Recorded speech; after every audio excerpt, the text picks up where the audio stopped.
ನಮಸ್ತೆ, ನಾನು ಸ್ವಾಮಿ ಮಾತಾಡ್ತಾ ಇರೋದು ಶ್ರೀಕಂಠೇಶ್ವರ ಪ್ರಾಪರ್ಟೀಸಿಂದ.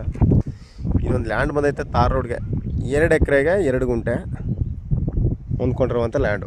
ಇದು 2 RDC ಬರುತ್ತೆ, 1 ಎಕರೆ. 1 RDCಗೆ ಒಂದು 39 ಗುಂಟೆ 2 RDC ಬರುತ್ತೆ. ಇದು ಅಗ್ರಿಮೆಂಟ್ ಹಾಕ್ಕೊಂಡಿದ್ದಾರೆ, ಸೇಲ್ ಅಗ್ರಿಮೆಂಟ್ ಹಾಕ್ಕೊಂಡಿದ್ದಾರೆ. ಅವರು ರೀಸೇಲರ್, ಇದು ರೆಡಿ ಇರೋದು. ಈಗ ಅಗ್ರಿಮೆಂಟಾಗಿ ಕೊಡಲ್ಲ, ಡೈರೆಕ್ಟ್ ರಿಜಿಸ್ಟ್ರಿಗೆ ಬನ್ನಿ ಅಂತ ಇದ್ದಾರೆ ಅವರು. ನೋಡಿ, ತುಂಬ ಚೆನ್ನಾಗಿದೆ.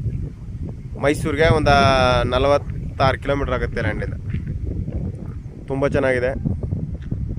ರೆಡ್ ಸ್ಯಾಲು, ಜನರಲ್ ಪ್ರಾಪರ್ಟಿ, ಲಿಂಗಾಯತರ ಪ್ರಾಪರ್ಟಿ. ಇದು ರೆಡಿ ಇರೋದು, ಎಲ್ಲ ಡಾಕ್ಯುಮೆಂಟ್ಸ್ ಎಲ್ಲ ರೆಡಿ ಇರೋದು. ನೋಡಿ, ಗೇಟ್ ಎಲ್ಲ ಹಾಕಿ ರೆಡಿ ಮಾಡಿದ್ದಾರೆ.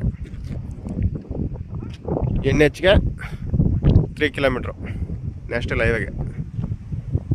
ತುಂಬ ಚೆನ್ನಾಗಿ ಊಟಿ NH ರೋಡ್ಗೆ 3 ಕಿಲೋಮೀಟ್ರ್ ಆಗುತ್ತೆ.